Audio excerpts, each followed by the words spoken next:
Os espartanos eram realmente um exemplo de austeridade moral? Os espartanos possuíam a fama de um povo frugal, que desprezava o luxo e vivia de acordo com sólidos princípios morais. Em muitas línguas, a cidade inspirou adjetivos ligados à austeridade moral. Por exemplo, em português, espartano, como adjetivo, significa que lembra as virtudes, austeridade, rigor, patriotismo dos antigos cidadãos de Esparta. Já lacônico, derivado de Lacônia, região em que estava situada a Esparta, como adjetivo significa que se exprime por poucas palavras, conciso, sucinto, breve. Essa visão sobre os espartanos é resultado do seu estilo de vida. Por exemplo, a alimentação espartana típica era descrita como a sopa negra, um alimento servido nos quartéis, uma espécie de guisado de carne engrossada com sangue de porco e vinagre. Ao menos uma das refeições diárias masculinas tinha que ser realizada coletivamente nos quartéis. Os espartanos não eram adeptos dos banhos diários e usavam quase sempre a mesma roupa. Ceboso! O comércio era proibido e, para desestimular a posse de riquezas, não se usava metais preciosos para cunhar moedas. Em vez disso, usava-se pesadas barras de ferro. O objetivo de uma moeda tão pesada ao ponto de as pessoas terem dificuldades de carregá-la era desestimular a cobiça pelo dinheiro. As próprias construções da cidade eram bastante modestas. Não havia muros, pois os espartanos confiavam na ponta de suas lanças para proteger a polis.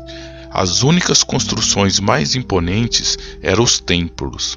O historiador Tucídides visitou a cidade e afirmou que, se um dia ela se tornasse ruínas, as gerações do futuro achariam difícil acreditar que o lugar um dia foi tão poderoso. Contudo, se essa austeridade um dia existiu, não foi regra geral. De acordo com Heródoto, era muito fácil subornar um espartano. Ele relata que um dos comandantes espartanos, um tal de Leotíquides, aceitou suborno do inimigo e foi pego no seu próprio acampamento sentado num saco de dinheiro. Nem a tão propalada firmeza moral dos espartanos era um fato líquido e certo. O famoso general Pausanias, o principal estrategista da Batalha de Plateia, por causa de sua ambição, acabou trabalhando a serviço do maior inimigo dos gregos, o rei persa Xerxes. Filha da puta! Aliás, durante a Guerra do Peloponeso, os espartanos fizeram um acordo com os persas, entregando as colônias gregas da Ásia Menor em troca de recursos para financiar a guerra contra os atenienses. Praticamente todo o esforço dos gregos despendido nas guerras médicas foi jogado fora pelos espartanos. No filme 300 de Esparta, Leônidas jogou um embaixador persa no poço.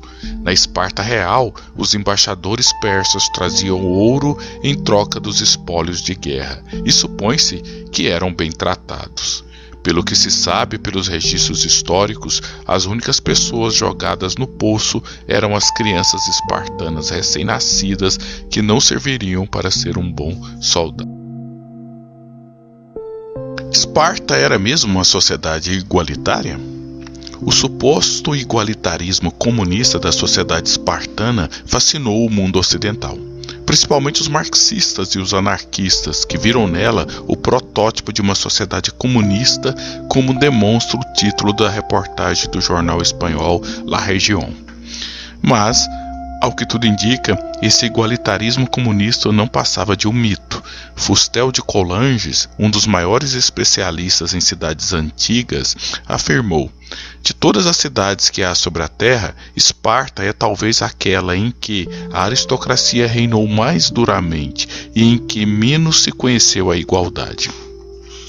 Coulanges não está se referindo à desigualdade entre os cidadãos e os escravos, o que era regra comum no mundo grego. Ele está se referindo à própria desigualdade entre os esparciatas, os cidadãos espartanos. O igualitarismo era apenas para um grupo minoritário de cidadãos, que, em algumas épocas, não superava 300 homens. As expedições militares durante a Guerra do Peloponeso contribuíram para aumentar a desigualdade e a concentração de terras. Aristóteles afirmou que o número de proprietários espartanos diminuiu de 10.000 para 1.000 no período da derrota por Tebas. Um século depois, não passava de 100. Portanto, longe de ser o protótipo do comunismo, Esparta era o protótipo de uma sociedade escravista e desigual. Era o modelo ideal de cidade-estado? Desde a antiguidade, Esparta foi descrita como o modelo ideal de cidade-estado, possuindo uma das mais sólida e equilibrada organização política da antiguidade. O primeiro a elogiar o modelo político e social de Esparta foi Sócrates, para quem as leis de Esparta e Creta eram superiores à de Atenas. Os seus discípulos continuaram a admirar Esparta, como foi o caso de Xenofonte na Constituição dos Lacedemônios e de Platão na República. Anos depois de Platão, o historiador grego Políbio, que viveu entre 200 e 120 a.C., afirmou que a Constituição de Esparta, elaborada por Licurgo, era uma das mais perfeitas e longevas do mundo antigo, pois mantinha um equilíbrio entre as forças monárquicas, aristocráticas e democráticas. Para Políbio, a Constituição de Esparta era equilibrada por dividir o poder político entre os 2 reis, uma assembleia de todos os cidadãos maiores de 30 anos, a gerúsia, uma assembleia dos 30 anciãos maiores de 60 anos e os 5 éforos responsáveis por fiscalizar os reis. Mas há várias críticas a esse sistema político espartano. Aristóteles percebeu que havia um desequilíbrio de poderes a favor dos éforos, que obrigava os reis a suborná-los para poderem governar. Mas o que Aristóteles, nem Políbio devia ter percebido é que a organização política de Esparta só funcionava porque constituía uma estrutura totalitária de Estado, cuja estabilidade era garantida a partir da exploração do trabalho escravo dos ilotas. Heródoto afirma que quando os embaixadores atenienses foram a Esparta oferecer ajuda para combater uma rebelião de ilotas, ficaram horrorizados em ver tantos gregos sendo tratados como escravos. Os valentes espartanos viviam um estado de medo permanente de uma rebelião de ilotas, que poderia pôr fim ao seu sistema social. Para impedir essas revoltas, os espartanos foram os primeiros a criar uma polícia secreta, encarregada de assassinar preventivamente possíveis líderes revolucionários. Além disso, uma vez por ano, os espartanos declaravam guerra aos ilotas, para eliminar os mais insubordinados.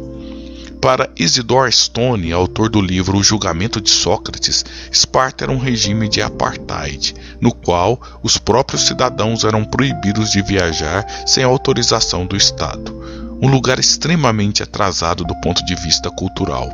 Em Esparta não havia teatro, não havia poetas trágicos a refletir sobre os mistérios da existência, nem poetas cômicos que ousassem zombar dos notáveis da cidade.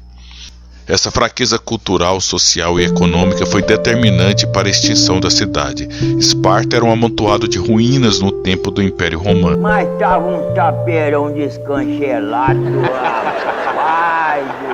Enquanto Atenas era um centro intelectual pujante, apesar de ter perdido a Guerra do Peloponeso. A crítica mais dura ao regime espartano vem do filósofo Bertrand Russell. Para nós, o Estado espartano parece um modelo em miniatura do Estado que os nazistas teriam estabelecido se vitoriosos. Dolorosamente, isso é Esparta, a verdadeira Esparta. Olá, sou o professor Eliezer Cardoso de Oliveira. Agradeço pela atenção.